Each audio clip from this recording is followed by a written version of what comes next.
You are now listening to a podcast made in collaboration with the Copenhagen College Radio.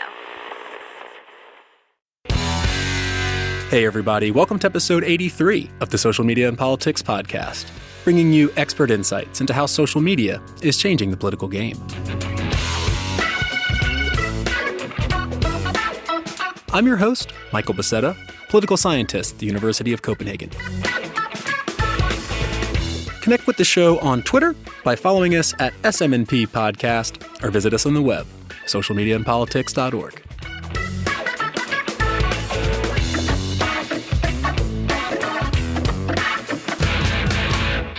All right, y'all. Thanks so much for tuning in. Today, we're going to be looking at the online discussions around migration across the EU and what type of narratives are arising organically out of platforms like Twitter and Instagram and online news comments. And I'm going to be speaking with Kata Füge. She is a researcher and social media analyst at Bakamo Social, the company who produced that report.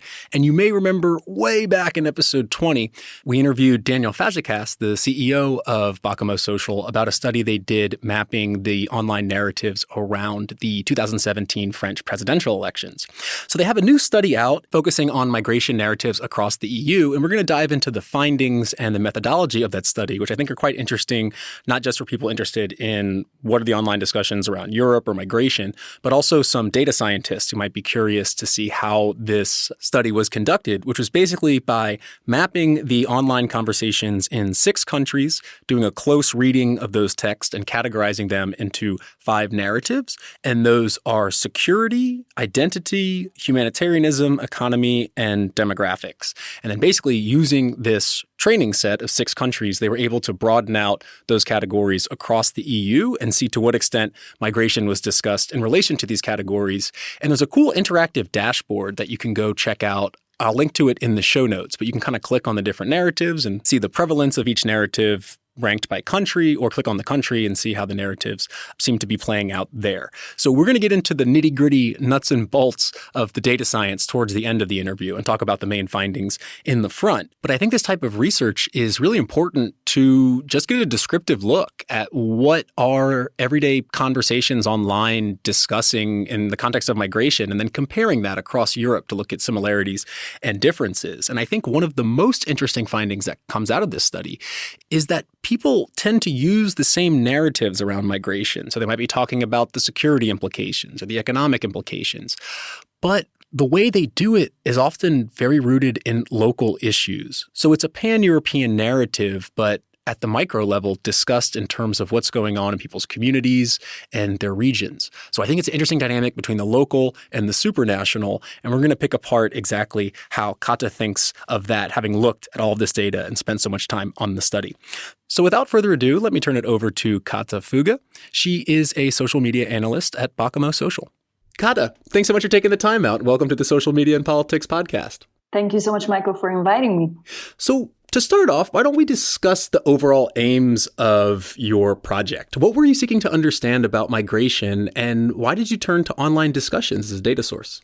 Yeah, so the overall goal for our research was to map out the discussions around migration in all EU member states, and we wanted to identify the key narratives around the discourse.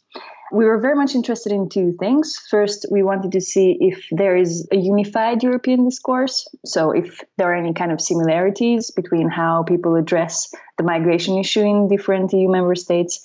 And the other key question that we really wanted to figure out is whether there are any kind of positive or progressive narratives that might emerge around migration in everyday people's conversations. Yeah, it's interesting. And we're going to dig into that report as we go along. But when I first read it, I was thinking, migration encompasses such a wide range of meanings, right? You have migration, immigration, people migrate for different reasons, and people also feel about migration very differently. So can you clarify how you define migration in the study? Yeah, absolutely. So it is true that they might feel in so many different ways, or there might be so many different attitudes. Our goal was to encompass all of that.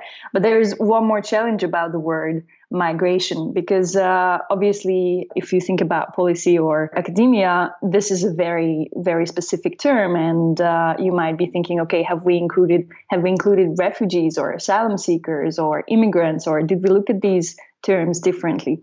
But since this is a social media listening project, and we were, at the end of the day, looking at everyday people's conversations, we sort of use these terms quite interchangeably.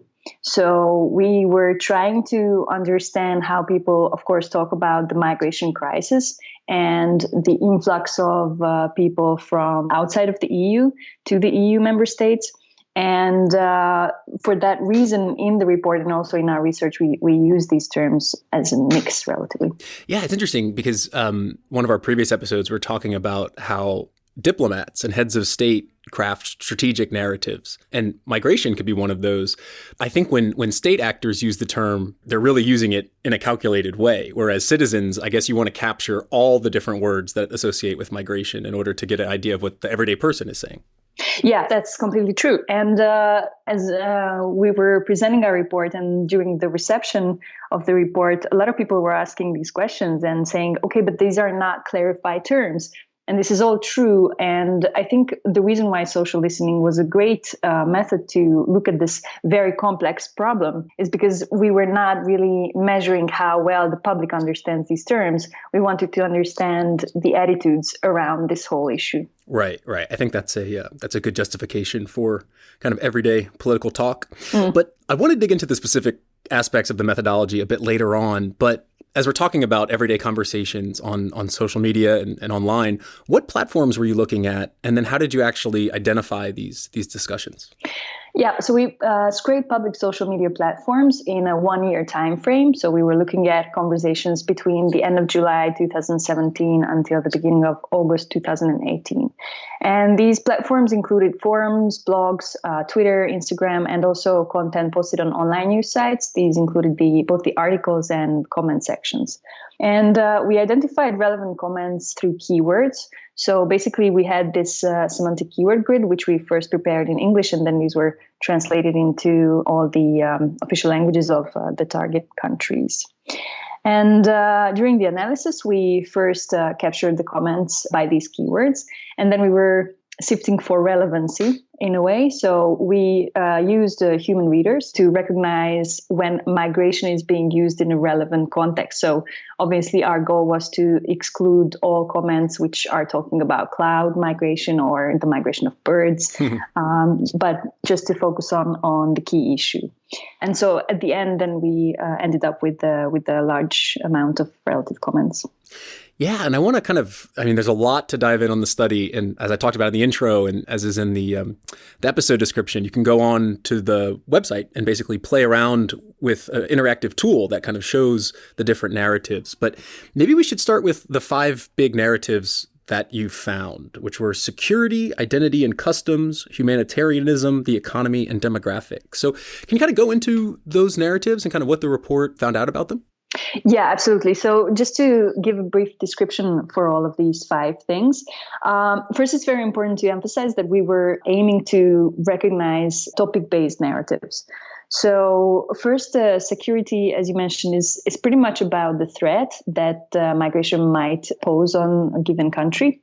And in this group, we had, for example, attacks that were committed by migrants or different terror events. So basically anything or any ways how the refugee crisis might have influenced the security of the given member state. Then identity was about the cultural influence of refugees and migrants, and also how the arrival of refugees influenced the social cohesion of the given country. Then the third narrative was humanitarianism, and this is kind of the classic narrative that we have already had in Europe. And that talks about the difficult circumstances that refugees have to endure and what kind of support mechanisms there might be in the different member states. The fourth category was economy. that talks about the economic burden refugees or migrants pose on member states and, of course, on the EU at large as well. And there is a very interesting thing, which is about the zero-sum game between locals and migrants for the social benefits.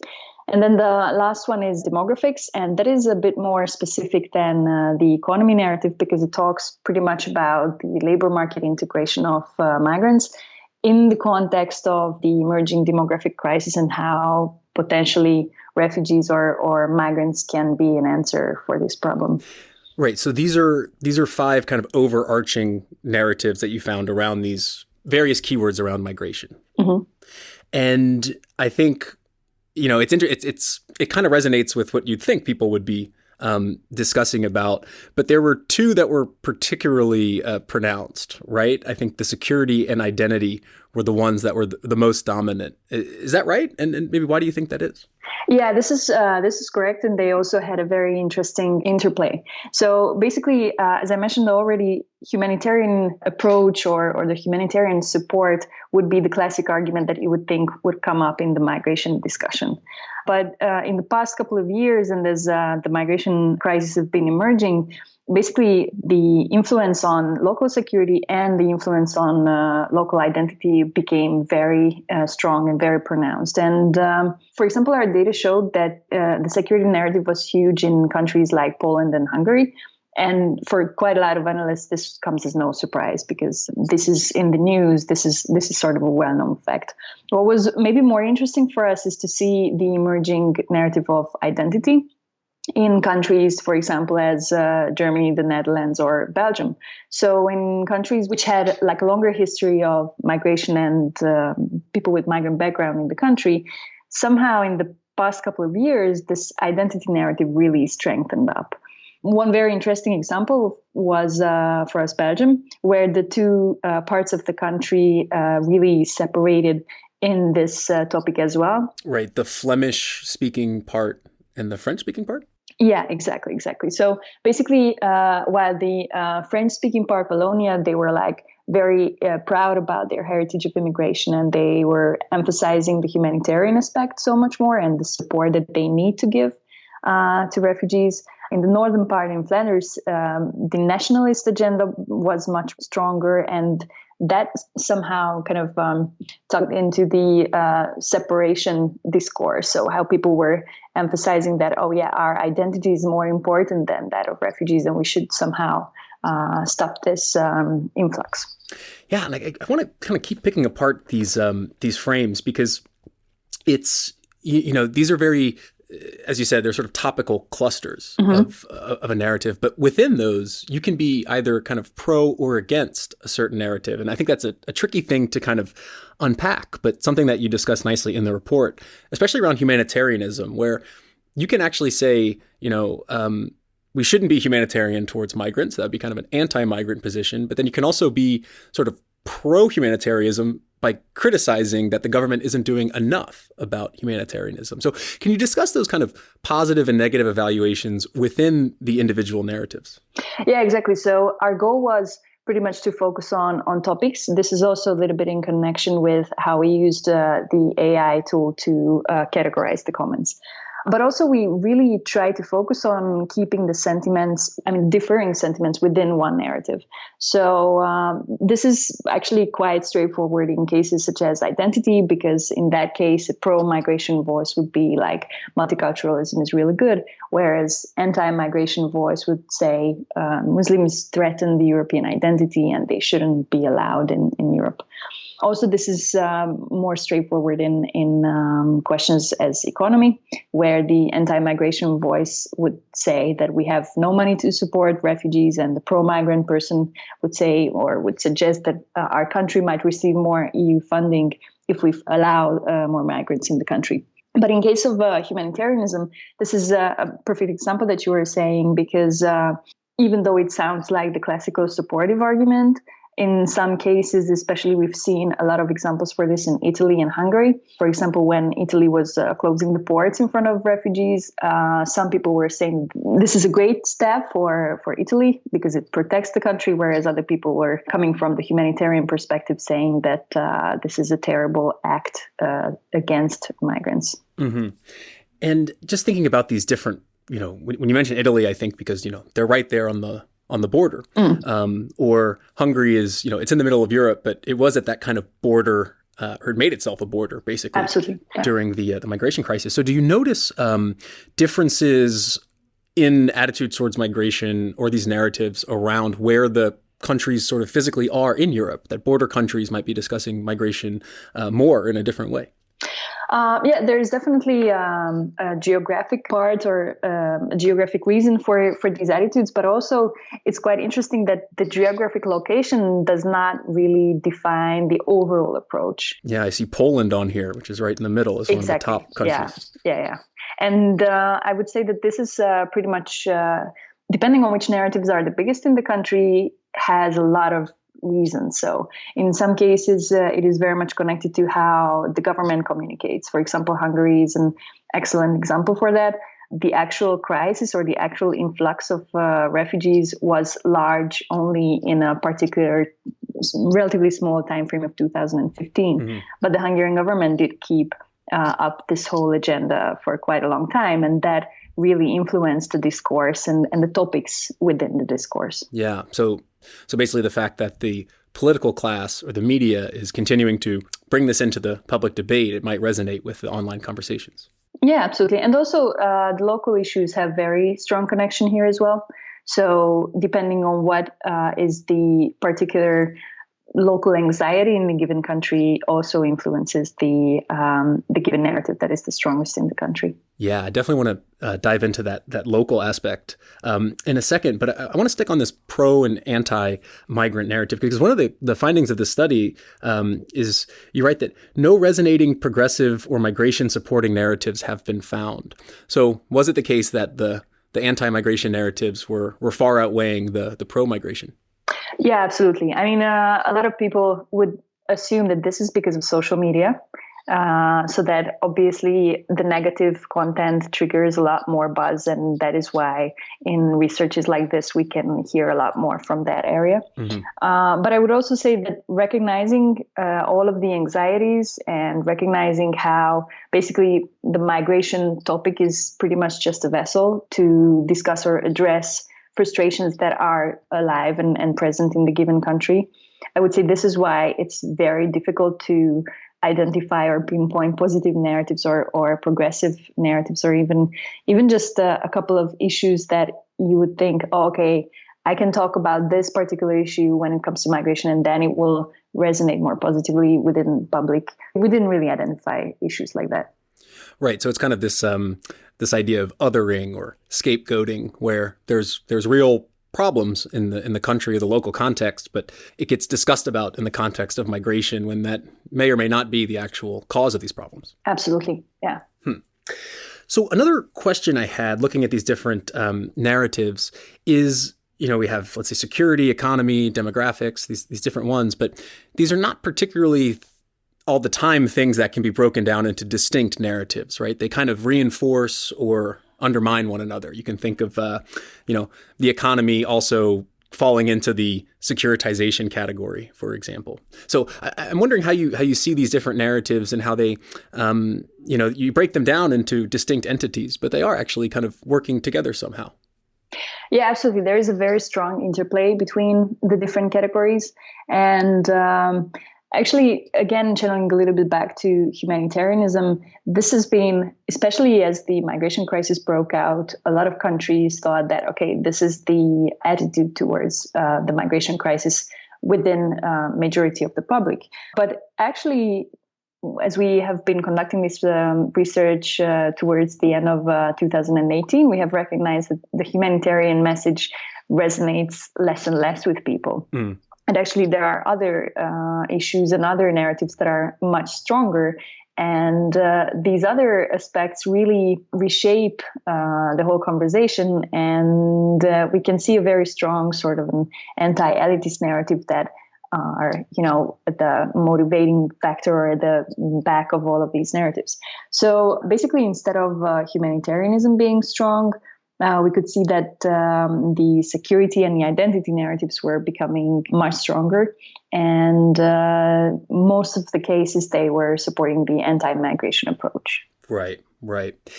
And I think what's interesting about it, getting back to this idea of local issues, is that, these narratives, they get stronger or they get weaker depending on, I guess, different contextual factors. But I think what's interesting is you identify these narratives that are pan-European, but they're rooted in very local concerns and very local issues. So can you discuss that kind of dynamic between the pan-European and the local? I think that's an interesting kind of meta level to your study.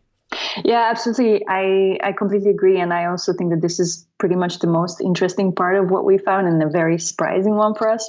Because at first, as I mentioned, we were looking for pan-European narratives. But through the analysis, we really had to recognize that there were a lot of local issues and basically local tensions that really drove the conversation around migration. And as I mentioned, at the end, we recognized that migration is pretty much just a vessel for local tensions and local problems. For example, the case of Romania is super interesting because in the past couple of years, the emigration of Romanian workers to other EU member states have been really strong. And this means quite a large number, in the millions of Romanian citizens who left the country. And that created a context in which when the migration crisis was coming, people's attitudes were very different because there were a couple of voices, which we have also seen on social media, when people were saying that, not even the migrants would want to stay in a country like this. Mm-hmm. So in that sense, we can say that the Romanian exodus sort of is a huge local problem that really influences the migration discourse as well.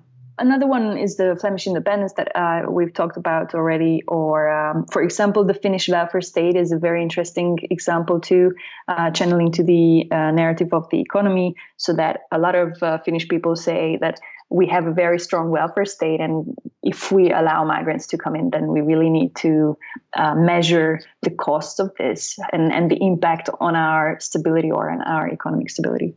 Yeah, I think it's it reaffirms this truism that all politics is local, but then also seeing it kind of manifest across Europe, I think is super interesting. Yeah, absolutely. The only point is that it's interesting how obviously the migration problem is an EU level problem. So there were a lot of conversations about, how can we deal with this in a cross-national level. But at the end of the day, the national context, the national problems really influence the whole conversation. Right, which gets to this idea. We're recording before the European Parliament elections, but there you have the same dynamic where it's a pan-European campaign, but it's pretty much done at the national level, and a lot of national and local issues end up guiding who goes to Brussels to represent that country. So, did you find anything relating to the European Parliament elections, or some dynamic that you think might play into them as we head into them soon? Yeah, well, this is a very, very tricky question, I would say. But indeed, it's super interesting how this issue, the whole migration problem, is being used as a tool during the campaign. So, for example, in Hungary, this is one of the biggest topics that the leading political party, Fidesz, is using in the European parliamentary election campaign. So it's quite interesting how that channels into a tool, basically, through which political campaigns can be built.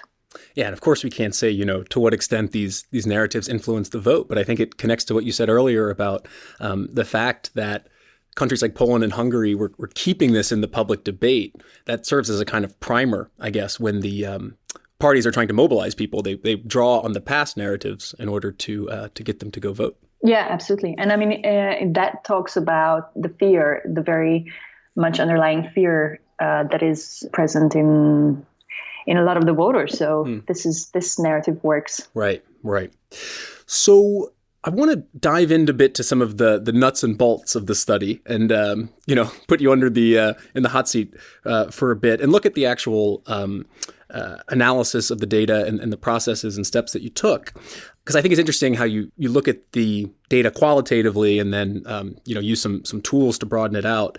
But as I understand it, you originally started by looking at 6 countries: Germany, Poland, Italy, Spain, Ireland, and Hungary, and then used that as the core of the analysis before moving it to the rest of Europe. So I was curious why you chose those 6 countries. Yeah, so exactly as we mentioned this earlier, it's about the different geographic locations on one hand. So we wanted to pick countries from various points of Europe to really see the influence on that level. Then we also were keeping in mind to have countries in the original pool which had a different economic context. And also we really wanted to first read countries which assumedly have some sort of different general approach to migration. So we would think that Ireland and Spain, they will be more pro-migrant, and Poland and Hungary will be more in the anti-migrant spectrum. Mm-hmm. Yeah, so you have these differences. I think it's a good kind of cross-section of Europe. But I wanted to ask how, because the way that you did it was you analyzed these conversations to identify the narratives and then broaden them out. So I'm wondering if there's anything you might have missed by looking at these 6 countries, that in terms of pan-European narratives by looking at 6 countries. Do you see that, how that might cause some implications for the findings, perhaps? Yeah, absolutely. I mean, this was definitely a thread that we tried to keep in mind during the analysis. And it was very important for us as we proceeded with the rest of the countries, of the 6 focus ones, to recognize and to really identify if there were like anything left out. But basically, the whole analysis really validated our framework. And what we have recognized is that the conversation in every country, we were able to categorize the conversations in each country into these 5 narratives, but the local issues which appeared in every country were very, very unique. And eventually we recognized that, okay, the way we are going to expand the framework is that we have the 5 narratives, but we have these local issues which are basically different and not really, comparable among the countries. Mm-hmm. But those local issues could still be grouped into one of these 5. Yeah, most of the time, yes. Most of the time. Okay. Because I'm really curious to hear about that process of jumping from the 6-country data set to the broader one. And you used some artificial intelligence or machine learning tools to do that. So can you describe kind of what that tool is and how it works?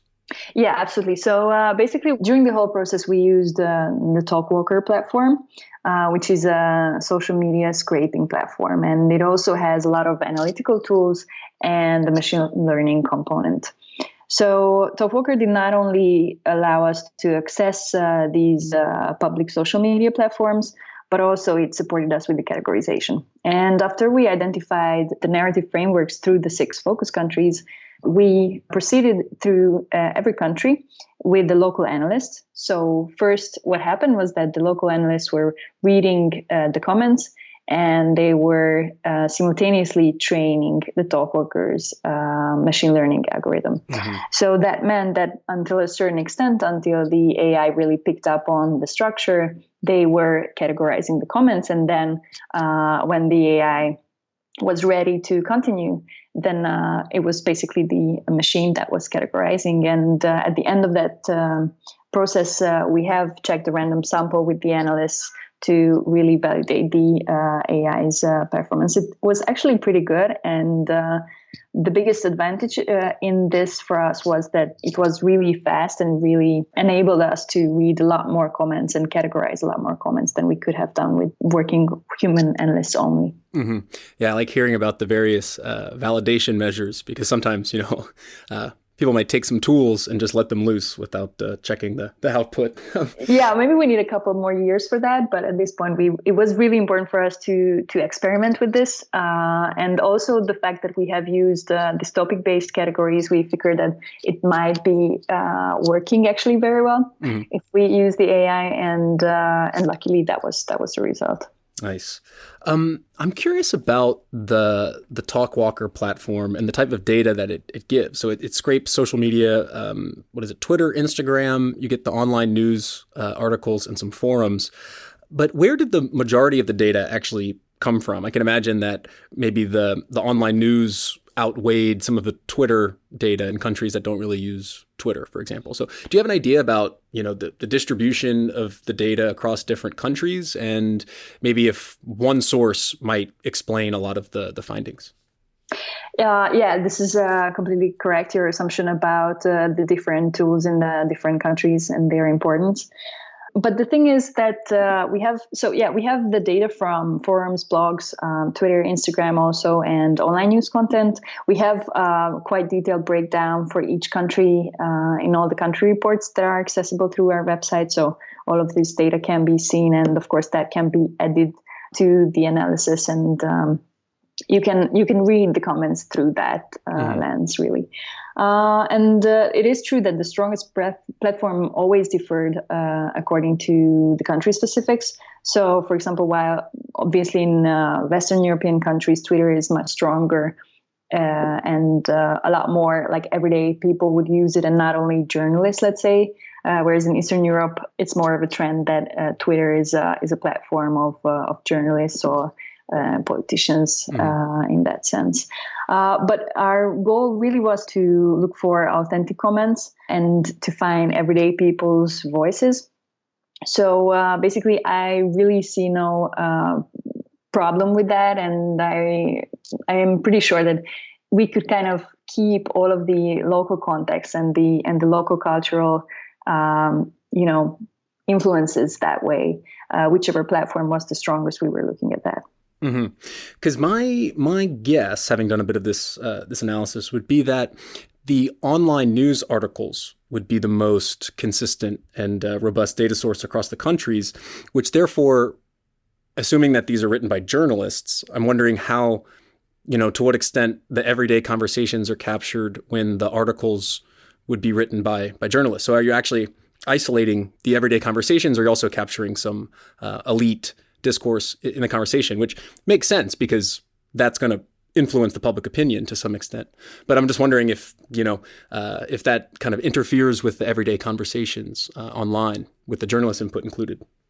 Absolutely. And exactly. So this is what we were looking for, how everyday people's perceptions are influenced. And if they go on online social media platforms, their opinion will be influenced by other people's, content, but also by social media. Now, in countries where, let's say, this is not that balanced, and where within the online sphere, the professional content is a lot stronger, we have seen this in Bulgaria or in Hungary, then obviously those contents have a relatively larger role. Right. Yeah, we have some data scientists listening, so I definitely want to pick those, pick that apart. And so my last question is, do you think the findings would have been different if Facebook was included? Because we know it's difficult to get the Facebook data. It's more or less impossible at the moment. But that's kind of where I think a lot of these discussions would be happening, in private networks that we couldn't get to anyways. But do you think that might have changed or altered your findings in any way? Yeah, that's very interesting because the Facebook's API access to public pages have been kind of on and off in the past couple of years. And during the analysis, we did not have any access to Facebook data. But it's exactly what you're mentioning too. So Talkwalker has only access to the public content that would be posted on Facebook, and not, private pages or conversations or private profiles. So I do not think that if we had access to Facebook content, we had different results, because we were looking at public social media platforms anyway. So I suppose that whatever people would feel comfortable sharing on public platforms, they did outside of Facebook too. And so in that sense, it's pretty important that, of course, this research is also GDPR compliant. So basically, even though we are not asking questions to our, quote unquote, respondents, we do only analyze their content that they post online voluntarily, knowing that content that they have posted can be accessed by anyone. Right. I think it's there's limitations with any study, and also particularly with this type of data. But I love how you're able to map it across all the different countries and use some interesting tools to do it. So Kata, thanks so much for taking the time and sharing the study with us. Thank you so much, Michael. It was a pleasure. I've just been speaking with Kata Füge. She is a social media analyst at Bakamo Social.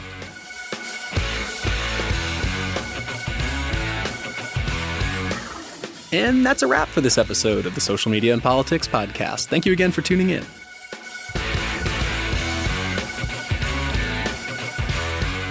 Got some great episodes lined up for you coming out, focusing on the concept of authenticity. So stay tuned for that.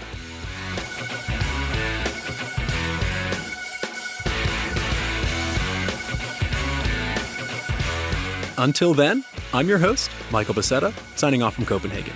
See you next time.